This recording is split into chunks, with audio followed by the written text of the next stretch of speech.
A wealthy widow returned to her deserted ranch only to find an Apache warrior, with 5 starving children living in her ruins. And the first thing she saw was the hunting knife in his hand, pointed directly at her heart. Miriam Thorne had traveled 1,500 miles to die in peace, to let the Arizona dust claim what the suffocating parlors of Boston could not. But the desert had other plans. The man standing in the doorway of her childhood home was not supposed to exist here, not in this forgotten corner of the territory where her father's empire had crumbled into mesquite and memory.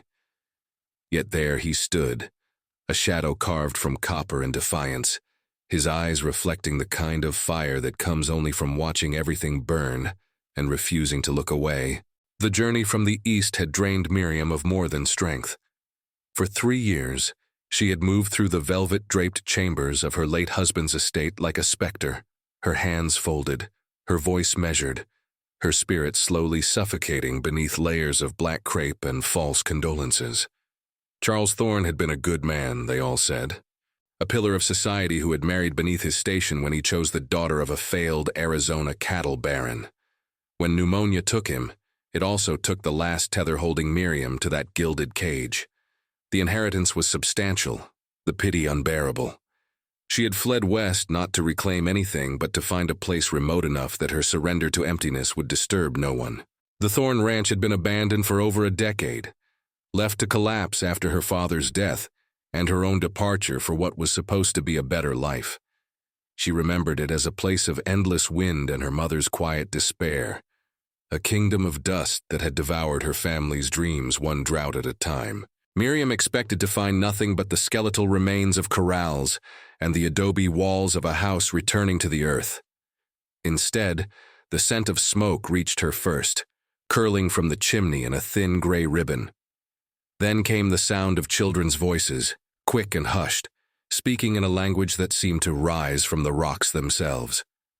When Miriam pushed open the gate, its hinges shrieking against rust, the voices died instantly. She walked the dusty path to the porch with her traveling bag in one hand and the deed to the property folded in her pocket, a piece of paper that suddenly felt as meaningless as her mourning veil. The door opened before she could knock, and Anape emerged like a storm condensing into human form. He was lean in the way of men who have known true hunger, his skin weathered by sun and survival, his long black hair bound with a strip of red cloth. The knife he held was not ceremonial. Its edge had the dull gleam of constant use, and it never wavered as his gaze locked onto hers. Behind him, pressed against the interior wall of her father's house, 5 children watched with eyes too ancient for their small faces. The oldest was perhaps 12, a girl whose hands were wrapped protectively around the shoulders of the youngest, a boy who could not have been more than 4. Their clothes were an amalgamation of torn fabric and animal hide, stitched together with the resourcefulness of those who had nothing and needed everything. They did not cry or cower, but their stillness spoke of a learned vigilance, the understanding that survival often meant becoming invisible. Miriam felt the words forming in her throat, the instinct to assert ownership, to demand explanations, to reclaim what was legally hers. But something in the rigidity of Anape's stance stopped her. This was not a man who had stumbled upon shelter. This was a protector who had chosen this ground and would defend it with the last breath in his body. The children behind him were not guests. They were the reason he had not yet used that knife. In his eyes, she saw the calculation of a warrior who had faced cavalry charges and reservation marches, who had buried more of his people than he could count, and who had absolutely nothing left to lose except the 5 fragile lives entrusted to his care. The sun hammered down on the desert floor, turning the air into something solid and oppressive. Sweat traced paths through the dust on Miriam's face, and her vision swam briefly, the edges darkening. She had not eaten properly in days, had barely slept in the rattling stagecoach, and the fever that had been threatening since Santa Fe now pressed against the inside of her skull like a heated brand. She swayed, catching herself against the porch rail, and for a moment, the world reduced itself to the sensation of splintered wood beneath her palm and the thunder of her own heartbeat. When her vision cleared, Anape had not moved, but something in his expression had shifted. The knife remained raised, but his eyes had narrowed, assessing her not as a threat but as a problem to be solved. He saw what she had hoped to hide, the pallor beneath the sunburn, the tremor in her grip, the unmistakable signs of a body at war with itself. For a long moment, neither of them spoke, locked in a tableau that summarized the entire brutal history of the territory. The heir to stolen land facing the dispossessed guardian of what remained. Then, from inside the house, one of the children whispered something in Apache, a phrase that sounded like a question wrapped in fear. Enape responded without turning, his voice low and firm, a sound that carried authority and reassurance in equal measure. The meaning was lost on Miriam, but the tone was universal, the voice of a father telling his children that everything would be managed, that the danger was under control, that they were still safe. Miriam reached into her pocket slowly, making sure Enape could see every movement.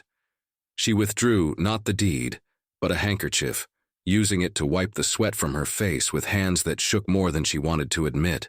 When she spoke, her voice came out rougher than intended, scraped raw by dust and exhaustion. She told him she was the owner, that her name was on the papers, that this had been her father's land. But even as the words left her mouth, they felt hollow, absurd even. What did ownership mean to a man who had watched the army draw lines across the bones of his ancestors and call it progress? Enape listened without lowering the knife, his face revealing nothing. When she finished, he tilted his head slightly, as if considering a matter of minimal importance. Then he gestured with his free hand, a sharp movement that took in the repaired fence posts visible beyond the house. The sound of water trickling from somewhere behind the structure, the smoke rising from the chimney. His message was clear without a single word. He had not merely occupied this place, he had saved it from complete dissolution. The land had been dying when he arrived, and he had given it back the will to breathe. The standoff might have continued indefinitely if Miriam's body had not made the decision for her. The fever that had been threatening finally crashed over her like a wave, and her legs simply ceased to function. She felt herself falling, the world tilting sideways, and the last thing she registered before darkness claimed her was the sound of rapid footsteps and the startling sensation of strong hands catching her before she hit the hard-packed earth. When consciousness flickered back, she was being carried not roughly but efficiently, and through the haze, she thought she saw the silhouette of the oldest child pushing open the door, making way for the enemy, who had suddenly become an entirely different kind of problem. Miriam woke to the smell of burning sage and the sensation of wetness on her forehead. The ceiling above her was adobe and wood beam, cracked and stained by years of neglect, but distinctly familiar. She was lying on a pallet near the fireplace, covered with a blanket that smelled of smoke and desert herbs. The fever still raged through her body, but someone had removed her traveling jacket and loosened her collar, and the cool cloth pressed to her brow offered a mercy she had not expected. When she tried to sit up, a firm hand on her shoulder pushed her back down with surprising gentleness. Enape knelt beside her, his face now visible in the firelight without the harsh glare of the desert sun. The knife was no longer in his hand, but she could see it resting within easy reach, still the silent declaration that trust was a luxury neither of them could yet afford. He held a wooden cup to her lips, and she tasted water flavored with something bitter, willow bark perhaps, or one of the dozens of medicinal plants that grew wild in the territory. She drank because her body demanded it, because refusing would have been both foolish and impossible, and because some part of her recognized that this man, who had every reason to let her die on his doorstep, had instead chosen to save her. The children had arranged themselves around the room like a protective constellation. The oldest girl, the one whose hands had been wrapped around the youngest child, sat near the hearth grinding something in a stone bowl. Her movements were practiced and precise, the gesture of someone who had learned medicine before she learned to read. The others watched from various corners, their dark eyes tracking every movement Miriam made, every breath, as if expecting her to suddenly transform into the embodiment of every threat they had ever fled. For 3 days, Miriam drifted between fever dreams and waking nightmares. She saw her father standing in the ruins of his cattle empire, his face gray with defeat, She saw Charles on their wedding day, young and hopeful, before consumption hollowed him out. She saw soldiers on horseback, their uniforms blue and pristine, chasing shadows across red rocks. And through it all, she saw Apache's face, watching her with an expression that never quite reached pity, but never fully embraced indifference either. He and the girl, whom Miriam learned was called Halona, took turns applying poultices that smelled of roots and earth, forcing her to drink teas that tasted like the desert itself had been steeped in water. On the morning of the fourth day, the fever finally broke. Miriam woke with her mind clear but her body weak, as if she had been wrung out and left to dry in the sun. She managed to sit up without assistance, and for the first time, truly observed her surroundings. The house that had been falling apart when she left was now patched with mismatched materials. Strips of hide covered holes in the walls. Stones had been carefully placed to redirect rain from the worst leaks. And the fireplace that had been choked with ash and debris now burned cleanly. This was not the work of desperate squatters, but of people who had decided this place was worth saving. Apache entered through the back door carrying an armload of dried wood, and when he saw her sitting upright, he paused. Something flickered across his features, too quick to name, before his expression returned to its usual careful neutrality. He set the wood down and approached, studying her with the same intensity he might give to tracks in the dirt or clouds gathering over the mountains. Satisfied that she was no longer at death's door, he gestured toward the table where a simple breakfast had been laid out. Cornmeal cooked with wild onions and strips of dried meat. Miriam wanted to speak, to thank him, to ask the 100 questions that crowded her mind, but her throat was still raw and her voice barely a whisper. Instead, she nodded toward the food, and then toward him, an acknowledgement that needed no translation. Apache responded with the smallest inclination of his head, accepting her gratitude with the same economy of movement he applied to everything else. Then he did something unexpected. He sat down across from her at the table, breaking the invisible boundary that had separated them since her arrival. As they ate in silence, Miriam began to understand the rhythm of this place. The children moved around them with the efficiency of a much older group, each one performing tasks without being told. Fetching water, mending clothes, checking the small garden plot that had been coaxed into existence behind the house.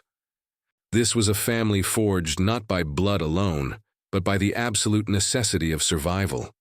Apache was their anchor, but they were also his, a chain of mutual dependence that had somehow transformed from burden into purpose. Over the following days, as Miriam regained her strength, she learned the house's new geography through observation and careful exploration. The spring her father had tried and failed to tap properly now flowed clear and cold, thanks to Apache's understanding of the land's hidden veins. The corrals had been rebuilt with whatever materials could be scavenged or fashioned, and a small herd of wild horses had been gentled enough to be useful. The barn, which she remembered as little more than a leaning skeleton, now provided shelter for stores of dried meat and gathered seeds. One afternoon, while Miriam was sitting on the porch trying to regain her legs' full strength, Halona approached with a hesitance that made her seem younger than her years. The girl held out a leather pouch, worn smooth by handling, and gestured for Miriam to open it. Inside were small objects of no obvious value to anyone else: a blue bead strung on sinew, a piece of turquoise no bigger than a thumbnail, a feather from a hawk. Halona spoke softly in Apache, and though Miriam could not understand the words, she recognized the tone. This was a peace offering, a bridge extended across a chasm of language and history. Miriam reached into her own pocket and withdrew the only piece of jewelry she had not pawned or left behind, a small silver locket containing a photograph of her mother. She opened it carefully, showing Halona the faded sepia image of a woman whose face bore the marks of too many hard seasons. The girl studied it with solemn intensity, then looked up at Miriam with new understanding in her eyes. Both of them, it seemed, were daughters of loss, carrying the weight of absent mothers like stones in their pockets. That evening, Apache returned from a hunt with a pronghorn slung over his shoulders, the kill fresh and clean.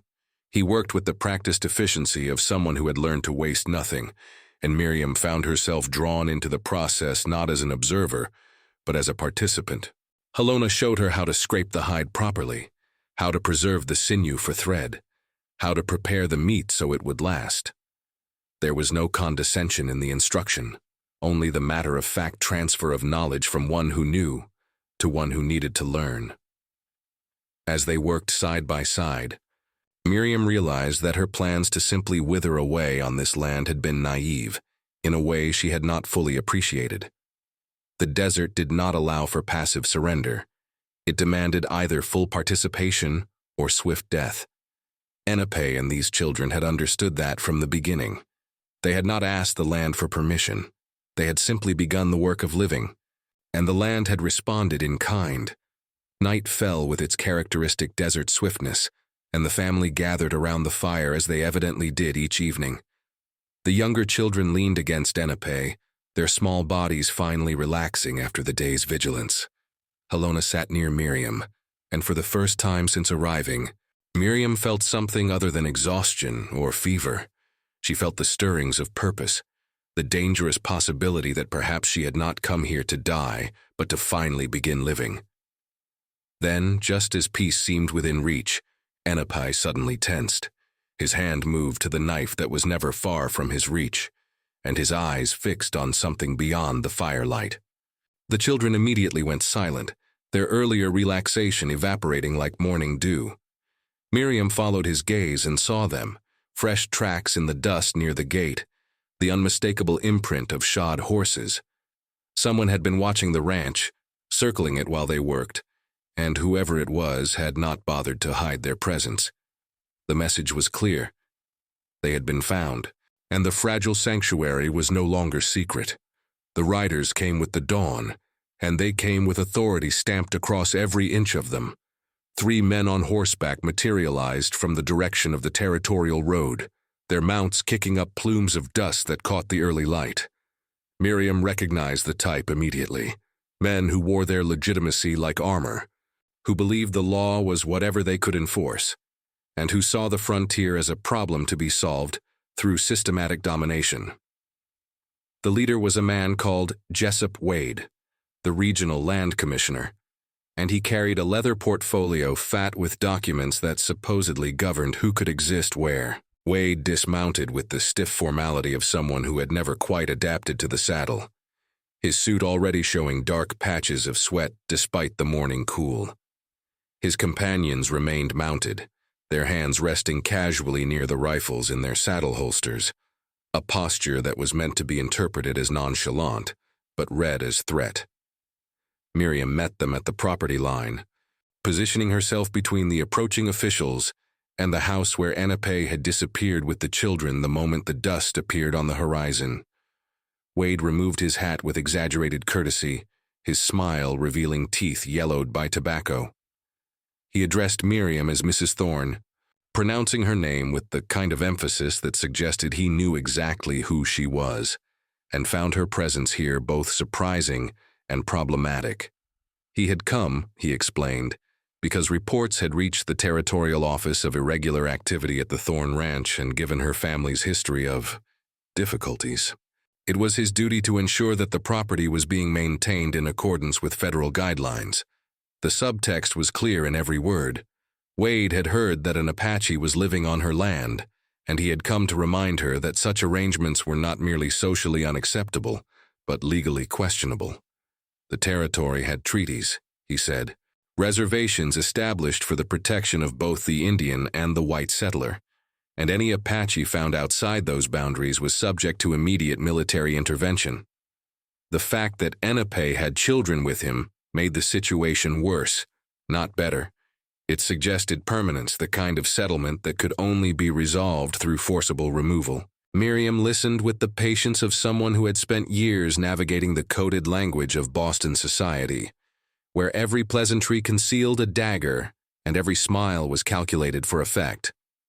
She understood that Wade had not come to inspect the property, but to deliver an ultimatum wrapped in bureaucratic courtesy.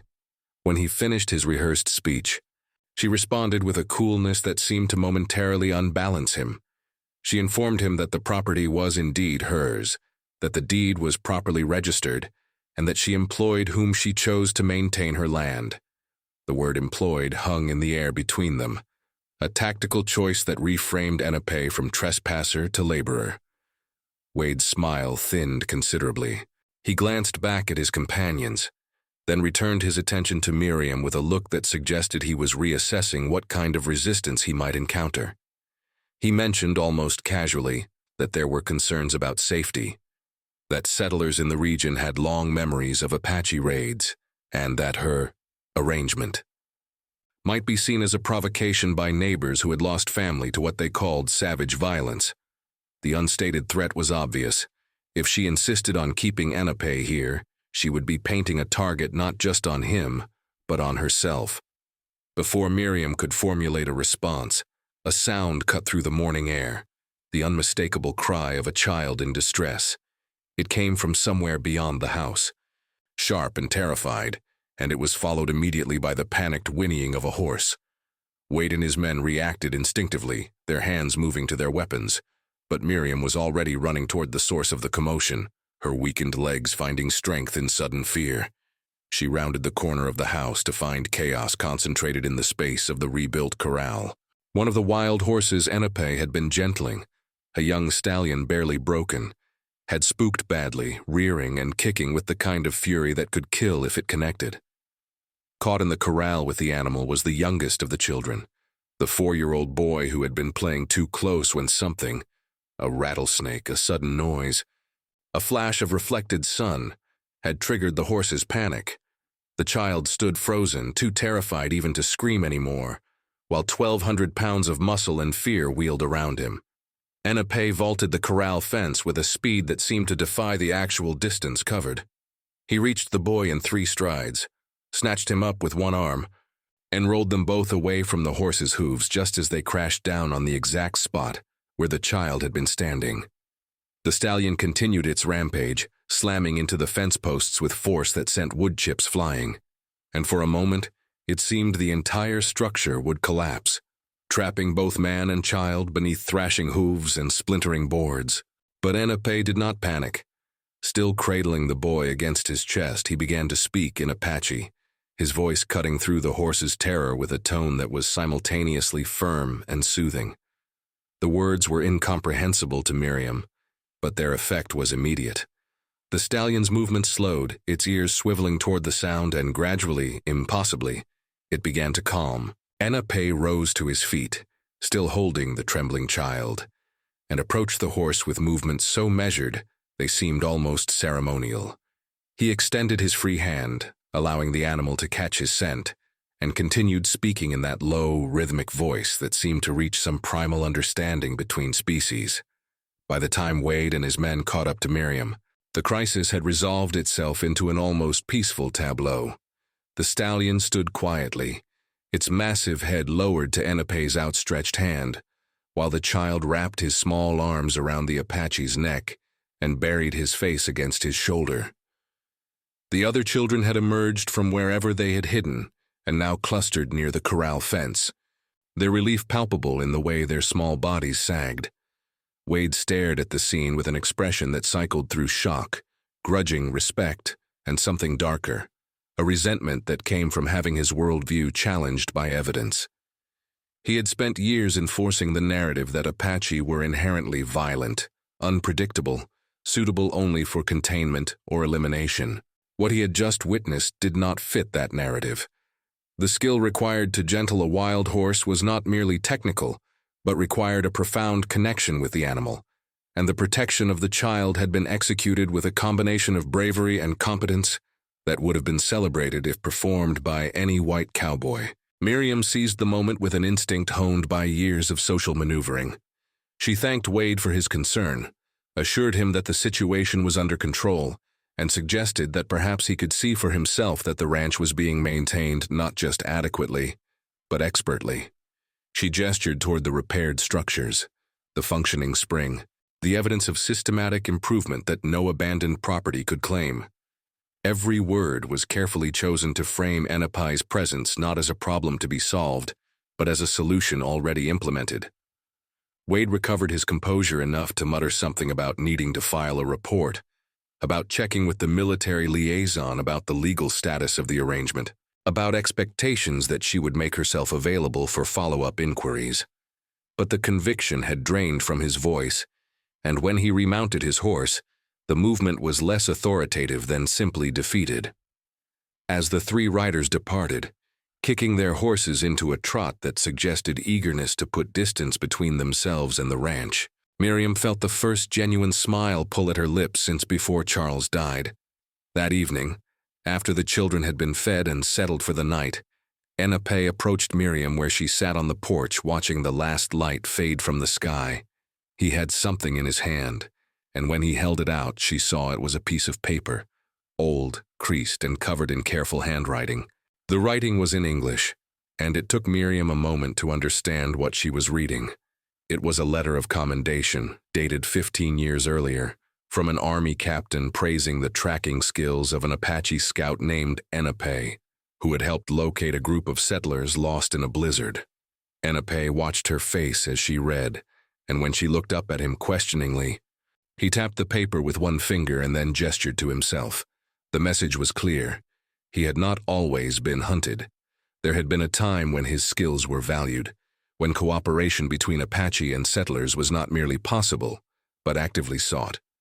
What had changed was not him, but the territory's appetite for land and its willingness to remove any obstacle to acquisition, regardless of past service or present innocence.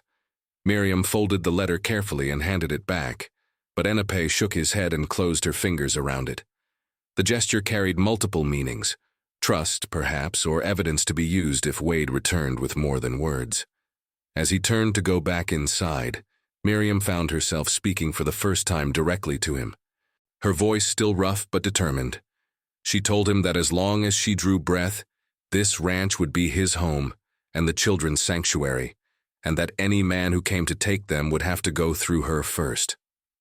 Apache paused in the doorway, his silhouette framed by the dim firelight from within. He did not turn around, did not acknowledge her words with speech, but his hand rose briefly to touch the doorframe, a gesture that in its very simplicity communicated more than any verbal response could have achieved. Then he stepped inside, and Miriam was left alone with the desert night and the distant howl of coyotes, feeling for the first time since she had arrived that she had finally said something true and worth saying. The weeks that followed Wade's visit fell into a rhythm that felt less like coexistence and more like the tentative construction of something unnamed. Miriam abandoned the pretense of being merely the property owner and threw herself into the work of the ranch with a determination that surprised even herself. Her hands, once soft from years of drawing room idleness, grew calloused from handling tools and rope. Her skin, despite her best efforts with bonnets and long sleeves, darkened under the relentless sun until she no longer resembled the pale ghost who had arrived seeking a quiet place to fade away. Halona became her unexpected teacher in the arts of desert survival. The girl possessed a knowledge that seemed impossible for someone so young, which plants could heal and which could kill, how to read the wind for coming weather, where to find water when the visible sources ran dry.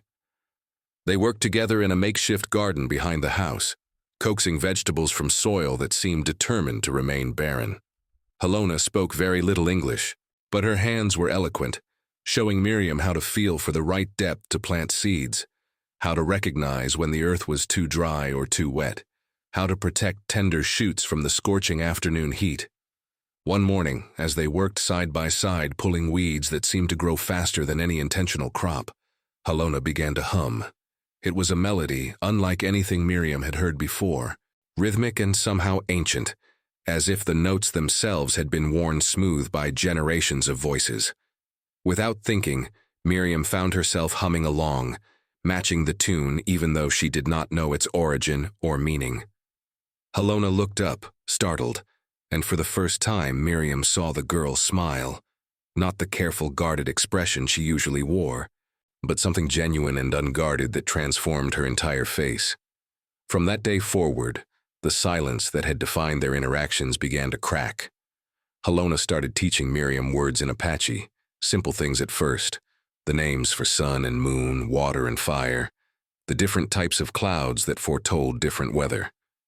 Miriam reciprocated with English, pointing to objects and speaking their names with exaggerated clarity, until Helona could repeat them without hesitation.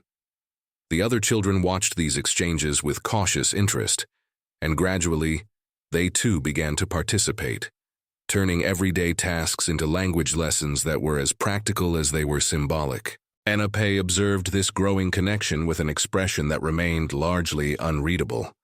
But Miriam sensed his approval in the way he began to include her in activities that had previously been his sole domain.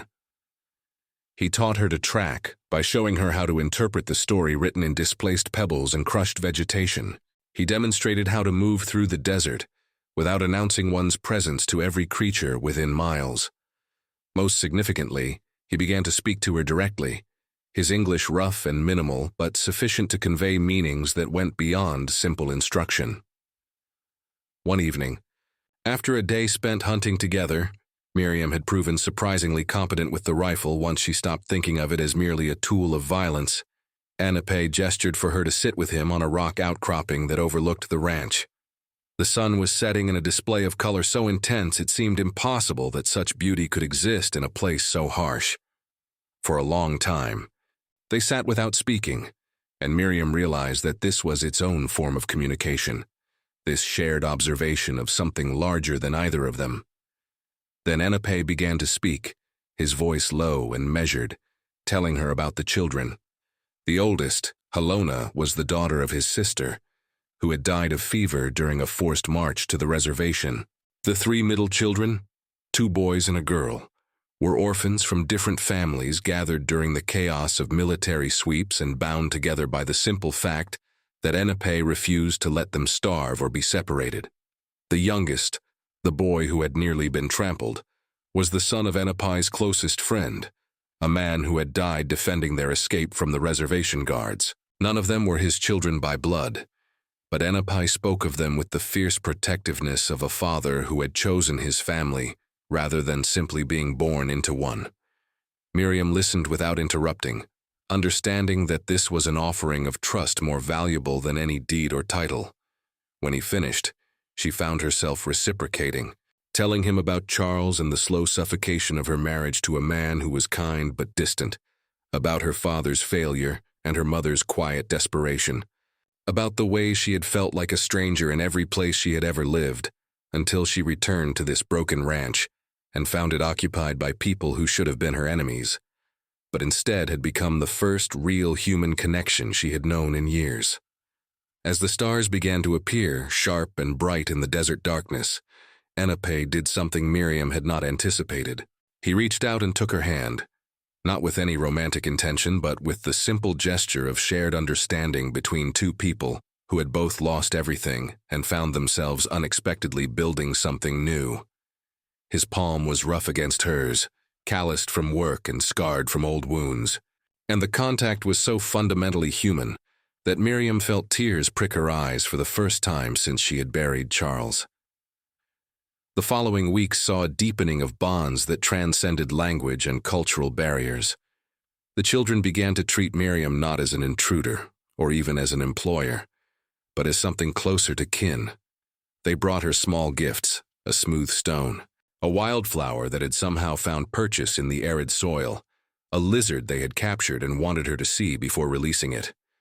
The youngest boy, who had been the most wary, started following her around the ranch, his small hand occasionally reaching out to grasp the hem of her skirt when he was tired or uncertain. Miriam found herself settling into routines that felt more natural than anything she had experienced in Boston.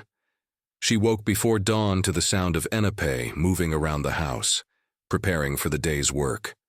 She ate meals sitting on the ground because there were not enough chairs, using her fingers when utensils were scarce, and finding that formality mattered less than the simple satisfaction of shared food. She learned to sleep lightly, attuned to the sounds of the desert night, able to distinguish between the normal rustles and movements and the rare disturbances that required attention. One night, a summer storm rolled across the territory with dramatic fury. The children huddled near the fireplace, their eyes wide at the thunderous display, and even Apache showed a moment of tension as lightning struck close enough to shake the ground. Miriam found herself gathering the younger ones close, singing to them, old lullabies her mother had sung, transformed now into tools of comfort, in a language the children could not understand, but responded to nonetheless. By morning, when the storm had passed and left the desert temporarily transformed into a place of puddles and running streams, the smallest boy had fallen asleep with his head in Miriam's lap, and Helona was pressed against her side, and the boundary between Miriam as outsider and Miriam as family had quietly dissolved. But peace in the territory was always temporary.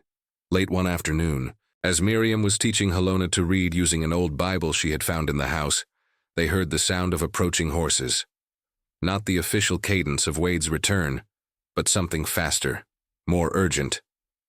Apache appeared in the doorway instantly, and Miriam saw his hand move to his knife even as his eyes scanned the horizon. What came into view was not soldiers or officials, but a single rider pushing his horse hard, the animal lathered with sweat, and the man swaying in the saddle. The rider collapsed before he reached the house, tumbling from his mount in a way that spoke of serious injury or illness. Apache reached him first, moving with the cautious approach of someone who knew that wounded creatures were the most dangerous. But when he rolled the man over, his expression shifted into something Miriam could not quite read. The rider was Apache, his face marked with ritual scars that Apache clearly recognized, and the blood soaking his shirt spoke of a wound that was both recent and severe. The dying man spoke rapidly in Apache, his words tumbling over each other with the urgency of someone racing against approaching darkness. Apache listened intently, his face growing harder with each sentence, and when the man finally fell silent, his chest rising and falling in increasingly labored breaths, Apache looked up at Miriam with an expression that combined grief and grim determination.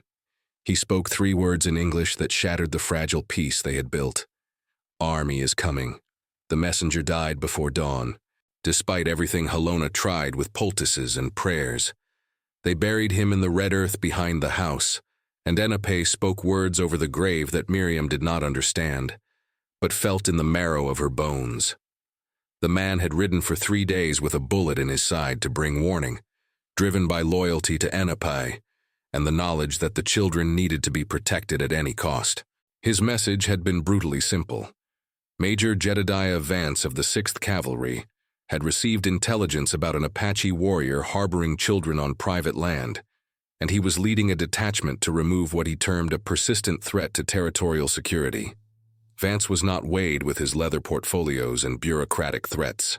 Vance was a man who had built his reputation on aggressive action against Apache resistance, who believed that the only good solution to the Indian question was absolute compliance or absolute elimination. He had been instrumental in multiple forced marches to the reservation, had participated in dawn raids on hidden camps, and had received commendations for what the Army called pacification efforts and what the Apache called massacres. That he had personally taken interest in this situation meant the response would not be measured or negotiable. Miriam felt ice settle in her stomach as Apache explained the gravity of what was approaching. The children, sensing the shift in atmosphere, became quiet and watchful, their earlier relaxation evaporating into the vigilance of prey animals. Helona gathered the younger ones close, her young face hardening into an expression far too knowing for her age. They had all been through this before, Miriam realized. The sudden need to flee, the approach of soldiers, the violent disruption of whatever temporary peace they had managed to construct. The ranch had been their longest respite, and now even that was being torn away. But Miriam found herself unwilling to accept that inevitability. She had spent too many years surrendering to circumstances, bending to social pressure, allowing others to dictate the shape of her existence. Something fundamental had shifted in her during these weeks of hard work and harder honesty, and the thought of watching Apache and the children be dragged away or killed ignited a fury she had not known she possessed. When she asked Apache how long they had before the soldiers arrived, his answer was stark. Perhaps 2 days, maybe less if Vance pushed his men hard. 2 days to prepare for a confrontation between a ranch defended by 1 Apache warrior, 1 Eastern widow, and 5 children against a detachment of trained cavalry. The odds were laughable, suicidal, and Miriam recognized that Enape knew this better than she did. She saw him looking toward the mountains, calculating routes of escape, weighing the possibility of flight versus the certainty of eventual capture. But when he gathered the children to explain that they would need to leave immediately, Miriam surprised herself by speaking with a firmness that stopped the conversation cold. She declared that she would not abandon the ranch, and more importantly, she would not stand by while Enape and the children were hunted across the desert like animals. Her mind, sharpened by years of navigating complex social dynamics, began working through possibilities that had nothing to do with physical combat. She owned this property legally, and while that might not mean much to a man like Vance, it could potentially provide leverage if she played her cards correctly. More significantly, she had resources that Enape did not, connections to people in the territorial capital, money that could hire lawyers if time allowed, and the social standing that came from being a white widow of some means. Enape listened with the intensity of someone assessing whether an ally was delusional or dangerous, and ultimately concluded that perhaps Miriam was a bit of both. When he finally spoke, his words were measured but contained an edge of something that might have been respect or might have been concern for her sanity. He pointed out that standing against Vance would mark her as an enemy of territorial interests, that she would be seen as an Apache sympathizer at best and a traitor to her race at worst, that any protection her name might have afforded would evaporate the moment she took a public stand. Miriam met his gaze without flinching and told him she understood exactly what she was choosing, and that understanding made the choice no less clear. She had come to the territory expecting to find nothing but a place to die, and instead, she had found the first people in her life worth living for. If defending them meant burning every bridge back to her old existence, then those bridges deserved to burn. For the next 2 days, the ranch transformed into something between fortress and trap. Enape's knowledge of defensive tactics was extensive. He had spent years both attacking and defending positions during the prolonged conflicts before the reservation era. He showed Miriam how to create angles of fire that would make any approach costly, how to use the natural features of the terrain to maximum advantage, how to prepare escape routes if the defense became untenable. They barricaded the weakest points of the house, prepared water stores in case of siege, and cached weapons at strategic points around the property. Miriam discovered that she possessed both the stomach and the aptitude for preparation that bordered on warfare. She cleaned and loaded rifles with hands that barely shook, checked the ranch's small arsenal of weapons accumulated by her father decades ago, and helped Enape set up obstacles that would slow any mounted advance. The children, too old to be sheltered from reality, were given specific instructions. The older ones would help with reloading and water supply, while the youngest would hide in a space Enape had prepared beneath the floorboards, a last resort that no one mentioned but everyone understood might become necessary. On the evening of the second day, as the sun dropped toward the horizon, Miriam stood on the porch looking out across the desert she had once viewed as nothing but a hostile wasteland. Now she saw it differently, as beautiful in its harshness, honest in its demands, and worth defending. Enape joined her, and for a long moment they stood side by side in silence. Then he did something that took Miriam completely by surprise. He reached out and took both of her hands in his, holding them firmly, and spoke to her in Apache, a long string of words she could not translate, but which carried the weight of oath and acknowledgement. When he finished, he released her hands and spoke in English, translating what he had said, that she was no longer an outsider but clan, that her courage had earned her a place among his people that bloodline alone could never grant, that if they survived what was coming, he would teach her the proper words to make the bond formal in the Apache way. Miriam felt something crack open in her chest. A space she had not known was sealed shut, and found herself speaking words that came from somewhere deeper than conscious thought.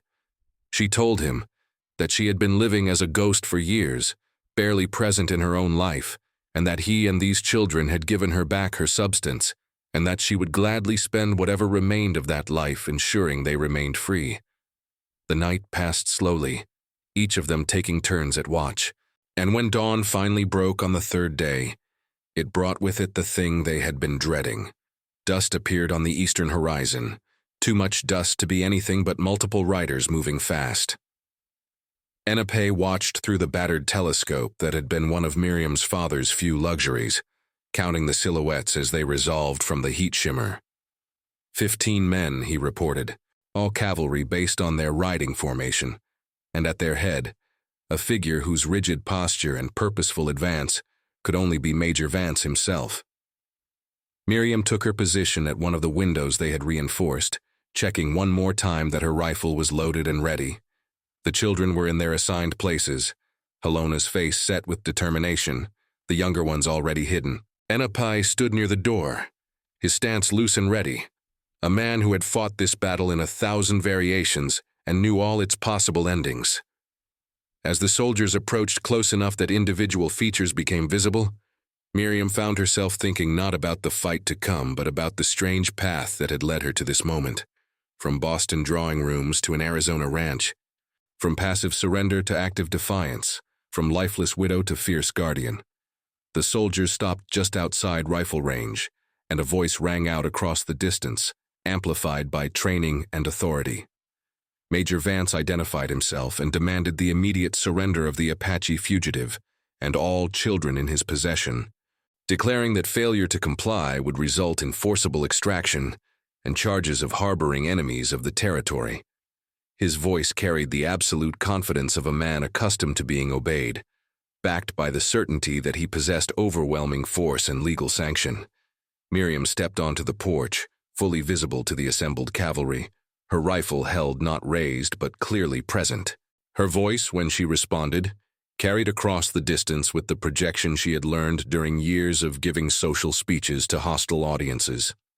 She informed Major Vance that he was addressing the legal owner of this property, that the individuals he sought were under her employment and protection, and that any attempt to enter her land without proper warrant would be met with legitimate self-defense. The words were carefully chosen, wrapping their resistance in the language of property rights and legal process, forcing Vance to either back down or reveal the fundamentally extra-legal nature of his mission. The response was immediate and brutally predictable. Vance's face, visible now through the telescope Apache held, darkened with anger that a white woman would dare stand between him and his prey.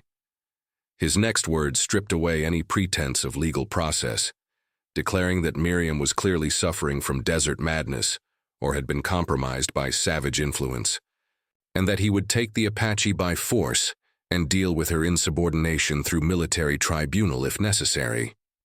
Then he raised his arm, and the cavalry began their advance, transforming from a distant threat into an immediate storm of dust and hoofbeats and inevitable violence. The first shots came not from the cavalry, but from the ranch, and they came from Miriam's rifle. She fired high and deliberate, the bullet kicking up dust 10 feet in front of the advancing line, a warning shot that communicated both capability and restraint. The cavalry advance stuttered briefly, surprised that the resistance was real rather than theatrical, and in that moment of hesitation, Apache fired as well, his shot placing exactly where he intended, through the hat of the soldier riding closest to Vance, close enough to feel the wind of its passage, but far enough to avoid killing. Vance's response was to wheel his horse and shout orders, his voice carrying the fury of a man whose authority had been publicly challenged. The cavalry broke formation, some dismounting to take covered positions, while others circled to approach from different angles. This was no longer a simple extraction, but a siege, and everyone involved understood that the rules had fundamentally changed. The ranch, which moments before had been just another point on the territorial map, had become a battleground where competing versions of justice would be decided through violence. For the next several hours, the engagement settled into a tense standoff, punctuated by sporadic exchanges of gunfire.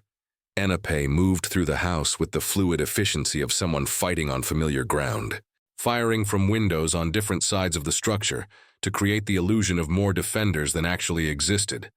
Miriam learned quickly to time her shots to his, to reload during the moments when the cavalry was focused elsewhere, to conserve ammunition while ensuring that every approach was met with resistance. The soldiers, professional and experienced, began the methodical work of tightening their perimeter.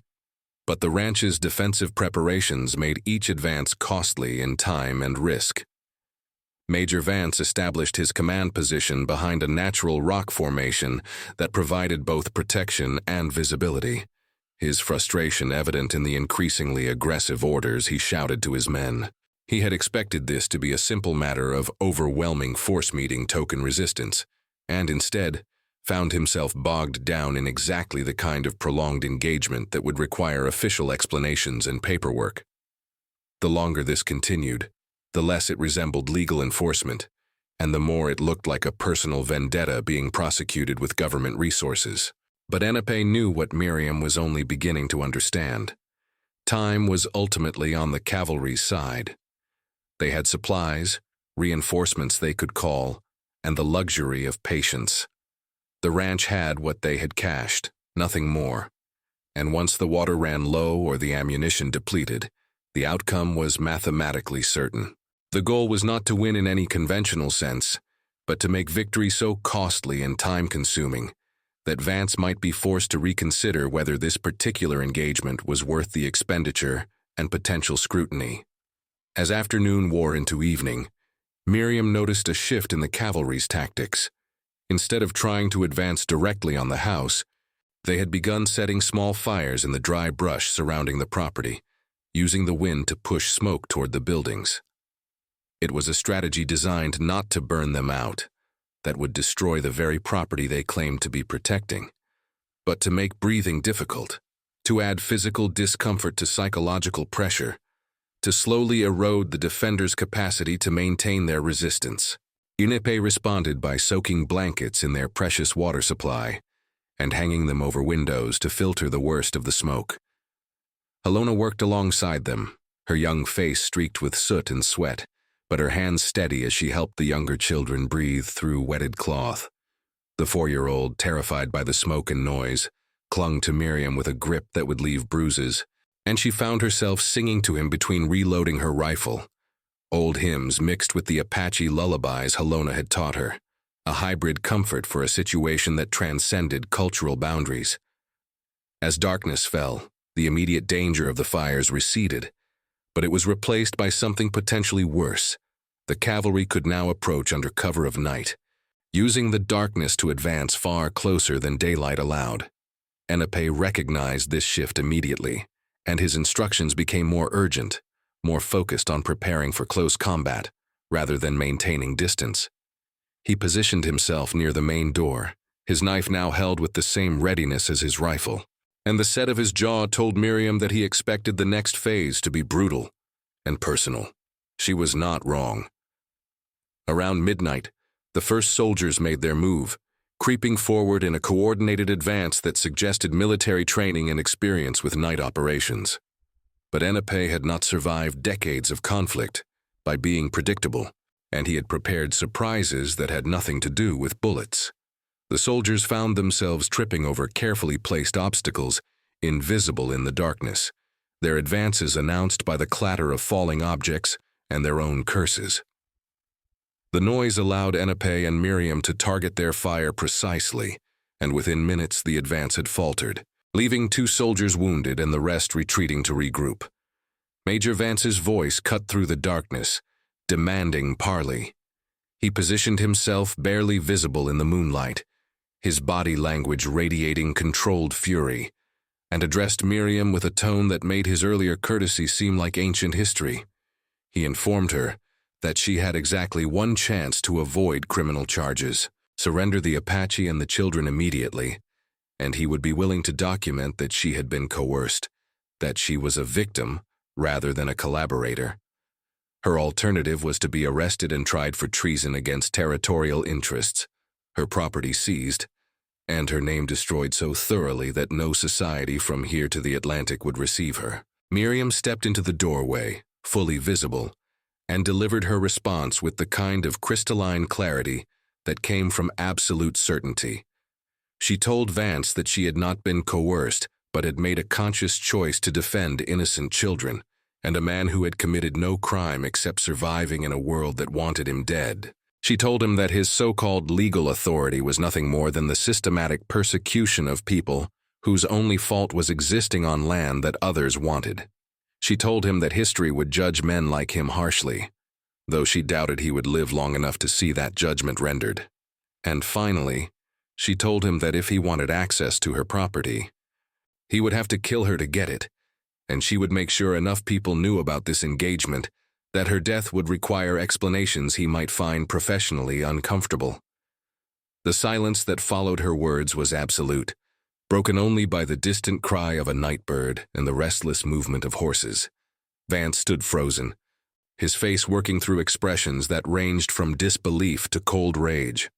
He had been called many things in his career, but probably no white woman had ever spoken to him with such open contempt, and certainly not while actively resisting his authority. When he finally found his voice, the words came out tight and controlled, the tone of a man who had decided that negotiation was finished, and only violence remained. The soldiers renewed their assault with the kind of focused intensity that suggested Vance had given permission for maximum force.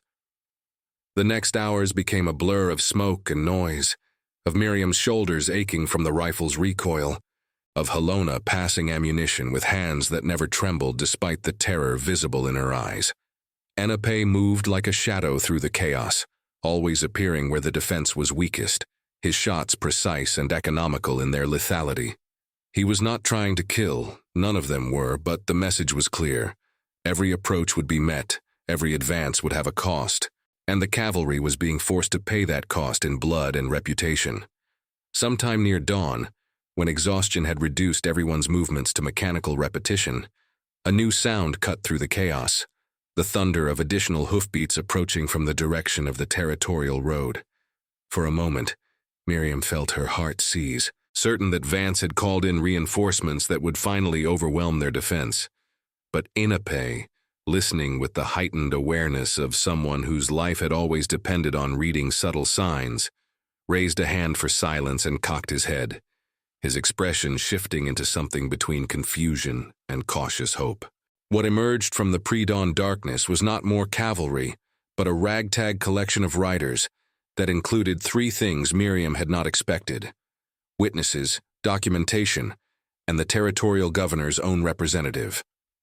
Wade, the land commissioner who had visited weeks earlier, had apparently grown a conscience, or more likely, had grown concerned about the legal implications of what Vance was doing. He had taken Miriam's story to people who actually cared about the rule of law versus the rule of force, and they had sent observers whose presence suddenly transformed the situation from a simple extraction into a potential political scandal. Major Vance, facing not just military inquiry but civilian oversight, found his absolute authority suddenly provisional. The governor's representative, a thin man with wire-rimmed spectacles and the demeanor of someone who regarded frontier justice with deep suspicion, demanded an immediate ceasefire and explanations for why a decorated cavalry officer was conducting what appeared to be an extra-legal assault on a private citizen's property. The transformation in Vance's demeanor was almost comical, from righteous fury to defensive bureaucrat in the space of 3 sentences. The standoff did not end cleanly or with any sense of justice served. Instead, it dissolved into the messy compromise that characterized most territorial politics. Vance was ordered to withdraw his men pending investigation. Miriam was informed that she would need to provide extensive documentation of her claims regarding employment and property rights, and Apache and the children were granted temporary protected status while their situation was evaluated by appropriate authorities. It was not victory, but it was survival, and in the territory, survival counted for considerably more than abstract notions of winning. As the cavalry withdrew, their retreat lacking the crisp precision of their arrival, Miriam stood on the porch watching the sun rise over a property that was now thoroughly marked by violence. Bullet holes punctured the walls, the smell of burned brush hung heavy in the air, and the cost of their resistance was written in every scarred surface. Apache emerged from the house, the children following cautiously behind him, their faces showing the exhaustion of people who had been forced to be far braver than their years should require. Helona approached Miriam and, without speaking, wrapped her thin arms around the widow's waist, burying her face against Miriam's smoke-stained dress. The younger children followed, creating a constellation of embrace that seemed to both give and seek comfort. Apache stood slightly apart, his expression unreadable as always. But when Miriam met his eyes over the children's heads, she saw something there that transcended gratitude or respect, a recognition that they had crossed a threshold together, that whatever came next, they would face it not as separate individuals thrown together by circumstance, but as something that approached family in its truest sense. The weeks following the siege fell into a strange limbo, where the ranch existed in a state of official uncertainty. Wade visited 3 more times, each visit marked by increasingly uncomfortable conversations about jurisdiction and legal precedents. The territorial authorities were caught between conflicting pressures, the military's insistence that Apache represented a security risk, the property rights advocates who saw Miriam's case as a test of whether civilian law meant anything on the frontier, and the growing whispers in certain eastern newspapers that the territory's Indian policies might require closer examination. Miriam discovered that her stand had made her simultaneously notorious and, in certain circles, celebrated. Letters began arriving via the territorial mail service, some containing threats so vivid they had clearly been composed in a fury of racial outrage, others offering support from abolitionists and progressive thinkers who saw her resistance as part of a larger struggle for justice. She burned the former without reading past the opening epithets and responded carefully to the latter, aware that her words might be used in publications she would never see to support causes she only partially understood. But the immediate reality of the ranch demanded more attention than distant political implications. The damage from the siege needed repair, and Miriam threw herself into reconstruction with an energy that bordered on obsessive. Apache worked alongside her, and together they developed a communication that transcended their still limited shared language. A gesture toward damaged boards communicated more than a paragraph of explanation, and the rhythm of shared labor created its own vocabulary of cooperation and trust. The children, resilient in the way that survivors must be, returned to something approaching normalcy. Helona resumed her lessons with Miriam, her English improving rapidly now that fear no longer inhibited her willingness to practice. The younger ones gradually relaxed, their play becoming less cautious, their laughter more frequent. The 4-year-old, who had not spoken a single word since Miriam's arrival, began to whisper questions to Helona, who would translate them with the patience of someone who understood the weight of finding one's voice after prolonged silence. One evening, as Miriam and Apache sat on the porch watching another spectacular sunset paint the desert in impossible colors, he began to speak about his past with more detail than he had ever volunteered. He told her about his wife, dead now 10 years from the fever that swept through the reservation, and about the daughter they had shared, killed during a cavalry raid when she was only 6 years old. He described the life before the reservations, when the Apache moved freely through these mountains and valleys, living in balance with land that seemed harsh to outsiders, but provided everything needed for those who understood its language. Miriam listened without interruption, understanding that these stories were both memorial and burden, that Apache carried them like stones he could neither drop nor ignore. When he finished, she found herself sharing her own deeper truths, about the baby she had lost between her 1st and 2nd year of marriage, about the way Charles had become a stranger in their home, about the suffocating sense that her entire existence had been scripted by others, and she had never learned to read beyond the assigned lines. They sat together in the gathering darkness, 2 people who had lost different worlds, but found themselves building something new in the space between their respective griefs. The territorial government's official decision, when it finally arrived months later, was characteristically bureaucratic and unsatisfying to all parties. Apache and the children would be granted provisional residency on the Thorn Ranch under Miriam's sponsorship, subject to quarterly reviews and contingent on continued peaceful behavior. It was protection built on paper and subject to the whims of whatever political winds might blow through the territory, but it was more than they had expected, and just enough to allow for planning beyond simple day-to-day survival. Major Vance, despite his influential connections, had been quietly reassigned to a posting in Montana Territory, far enough away to constitute professional exile without the scandal of formal discipline. Wade delivered this news with something approaching satisfaction, and Miriam understood that the land commissioner had found a way to balance his conscience with his career, supporting her case while maintaining plausible distance from its more controversial implications. The compromise left everyone slightly disappointed, which Wade seemed to consider the hallmark of good policy. As spring turned toward summer, the ranch began to transform from a place of survival into something approaching a home. Miriam's original plan to simply fade away on this land now seemed like a memory from another lifetime, belonging to a woman she barely recognized. That widow had been a ghost, barely present in her own existence, moving through prescribed roles without passion or purpose. The woman who now stood in the ranch yard, her hands scarred from work, her face weathered by sun and smoke, her heart anchored by connections that transcended every social boundary she had been taught to respect. That woman was someone entirely new.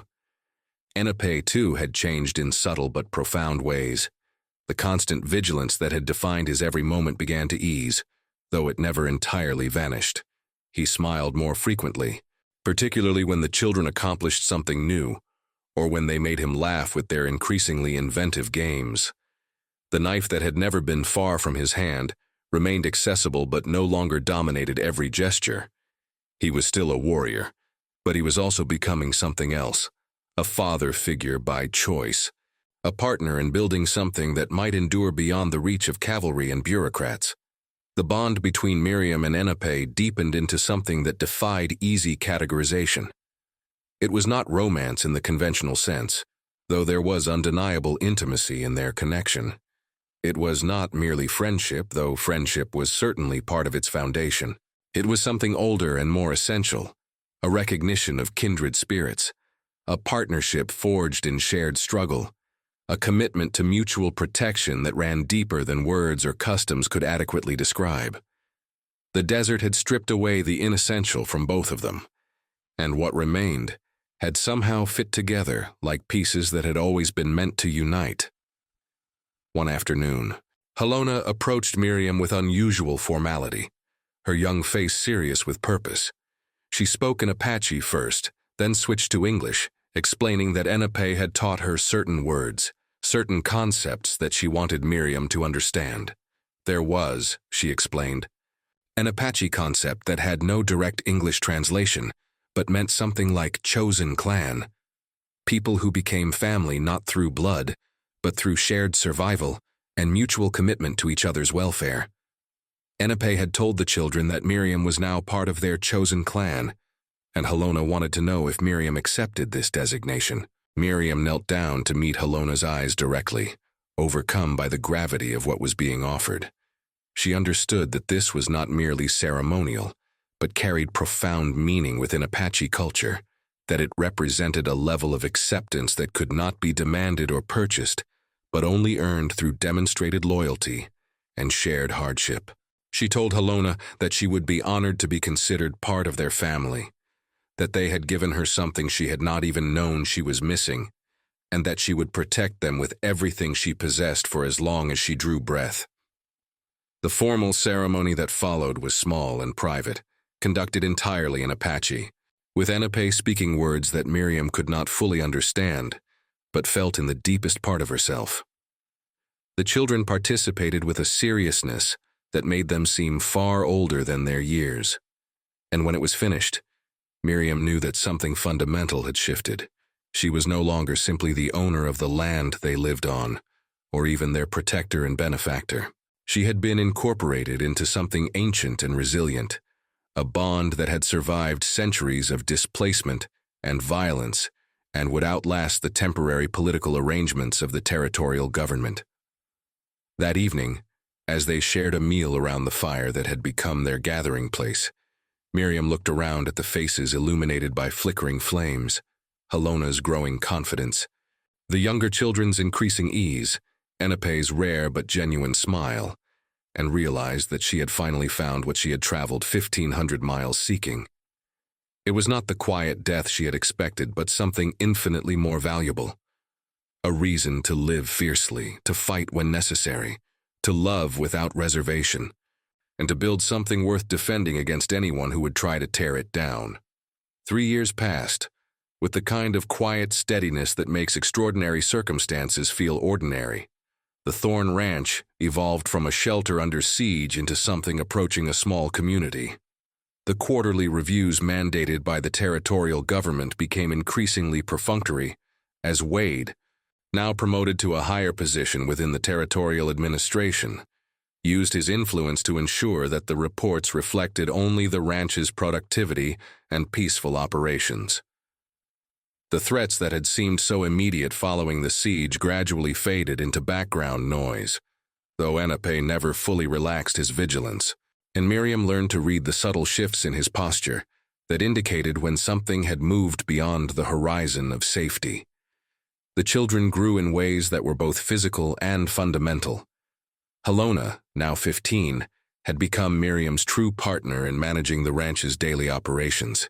Her English had become fluent and sophisticated, and she had developed an unexpected talent for negotiation that served them well when dealing with suppliers and neighboring ranchers who had slowly, grudgingly, come to accept the ranch's unconventional composition. The younger children had grown confident and capable, their early malnutrition corrected by regular meals, and their trauma partially healed by the consistency of safe routine. The 4-year-old who had once hidden beneath the floorboards was now 7, and had revealed himself to be unusually gifted with animals. He could gentle the wildest horse with patience and quiet authority, and the ranch's small herd had grown under his careful management. He spoke in a mixture of Apache and English that shifted fluidly depending on whom he addressed, and he had attached himself to both Apache and Miriam with equal devotion, treating them as the parents his memory of his biological father had faded to allow. Miriam herself had been transformed so thoroughly that visitors from her previous life would not have recognized her. The widow who had arrived expecting to fade into the desert had been replaced by a woman whose hands were calloused, whose face bore the permanent marks of sun and wind, whose laughter came more easily than it ever had in Boston drawing rooms. She had learned to track, to shoot with accuracy that earned Apache's respect, to read weather in the movement of clouds, and to speak enough Apache that she could hold simple conversations without translation. The bond between Miriam and Apache had deepened into something that the outside world continued to struggle to categorize, but which felt, to those within it, perfectly natural and right. They were partners in every sense that mattered. In work, in the raising of children, in the defense of their small domain against both physical and legal threats. Whether their connection constituted marriage by any conventional definition was a question that seemed irrelevant compared to the reality of their commitment to each other and to the children they protected. On the 3rd anniversary of what they had come to call the siege, a visitor arrived who represented a different kind of challenge. She was a journalist from a progressive Eastern newspaper, a woman named Eleanor Hartwick, who specialized in what she called frontier realities, and who had heard rumors of the ranch's unusual composition. She approached with a combination of professional curiosity and genuine respect, making clear from the outset that she sought to tell their story accurately, rather than to sensationalize or judge. Miriam's first instinct was to refuse the interview entirely, to maintain the privacy that had protected them. But Apache, surprising her, argued for cooperation. He pointed out that their survival had depended partly on public attention, preventing the kind of extra-legal violence that Vance had attempted. If their story could reach a wider audience, it might provide protection not just for them, but for others in similar situations. Apache families trying to remain together, mixed communities challenging the rigid racial categories the government tried to enforce. The interview, conducted over several days, forced Miriam to articulate things she had never put into words. Eleanor asked probing questions about how she reconciled her position as a white landowner with her protection of Apache refugees, about whether she felt she was betraying her race or her class. Miriam's response, which Eleanor later published verbatim, was that she had never felt more loyal to what mattered in humanity: the protection of children, the honoring of courage, the building of community based on shared values rather than shared blood. Apache, initially reluctant to speak, eventually shared his perspective in words that Eleanor recorded with visible emotion. He described the ranch not as a place of charity, but as a place of mutual survival, where a dying woman and a hunted warrior had somehow managed to build something that gave both of them reason to continue fighting.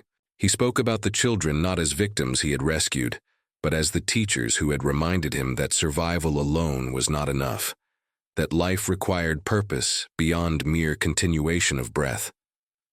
The article, when it appeared months later, created ripples that reached even the ranch's remote location.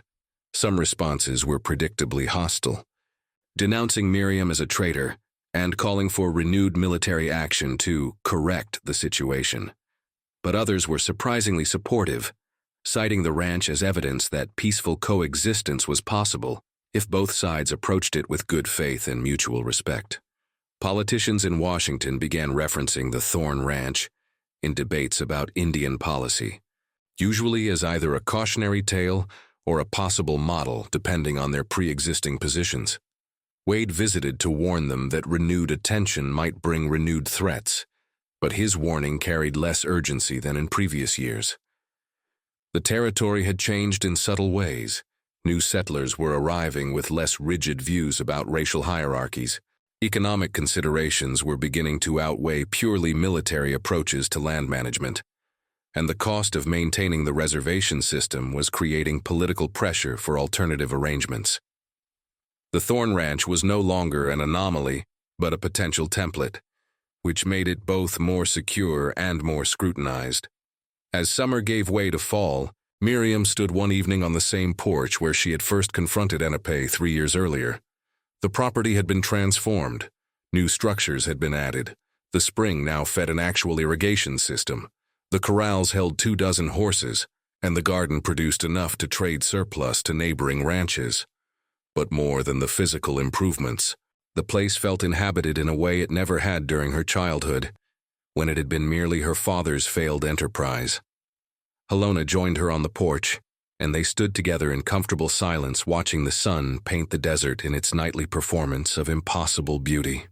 The girl, no, the young woman now, had been writing her own thoughts in a journal Miriam had given her, trying to capture their story from her perspective.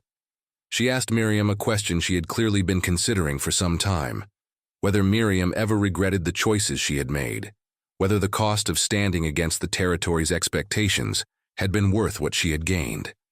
Miriam considered her response carefully, understanding that Helona was not asking about abstract principles, but about how to navigate a world that would demand similar choices from her.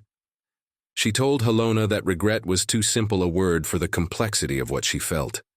She missed certain aspects of her old life: the ease of movement that came with social acceptance, the luxury of not having to justify her existence to bureaucrats, the comfort of fitting into prescribed roles without constant negotiation. But would she trade what she had built here for the hollow existence she had fled? Not for a moment. Not for anything. That night, after the children had gone to bed and the house had fallen into its nighttime quiet, Apache and Miriam sat together by the dying fire. He had something he wanted to show her, and he withdrew from inside his shirt a bundle wrapped in soft leather. When he unfolded it, Miriam saw a piece of paper covered in careful drawing, a map of sorts, but not of geographical features.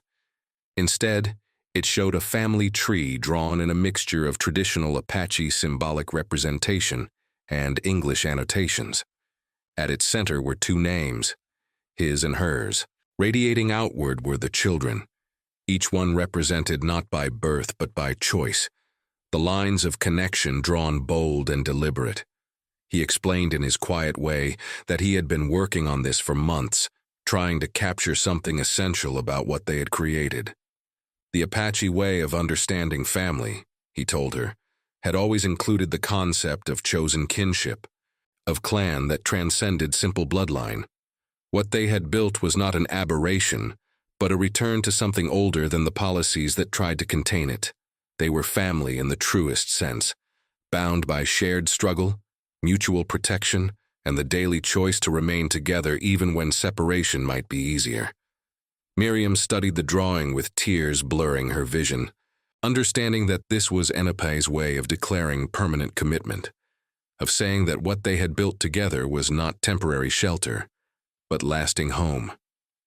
She traced her finger over the lines connecting her name to the children, and then to his, and felt the truth of the representation in her bones.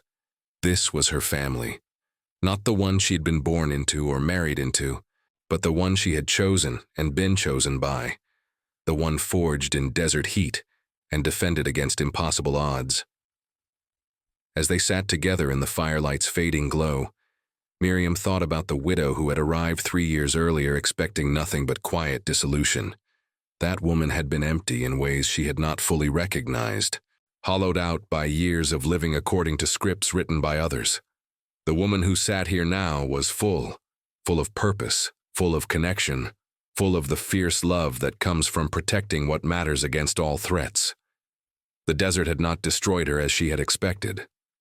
It had stripped away everything false and revealed what had always been there beneath the layers of social performance. Someone capable of ferocious loyalty, someone worth standing beside, someone who could build home from ruins and family from strangers. The territorial authorities' final report, issued in the spring of their 4th year, granted the Thorn Ranch permanent residency status for all its inhabitants under Miriam's continued sponsorship. It was as close to victory as the bureaucratic system allowed, and while it came hedged with conditions and caveats, it represented a fundamental shift. They were no longer provisional, no longer subject to quarterly reviews, no longer existing in legal limbo. They were, by official documentation, a legitimate household, unconventional certainly, but recognized and protected by the same territorial government that had once sent cavalry to destroy them. Wade delivered the news himself, making the journey from the capital to hand Miriam the documents personally. He had become something approaching a friend over the years, his initial ambivalence transformed by repeated exposure to the ranch's reality. He admitted that he had not believed it possible when he first encountered them, that such different worlds could genuinely merge rather than simply coexist in mutual suspicion. But the evidence was undeniable. The children thriving, the land productive, the surrounding community gradually accepting, if not embracing their presence.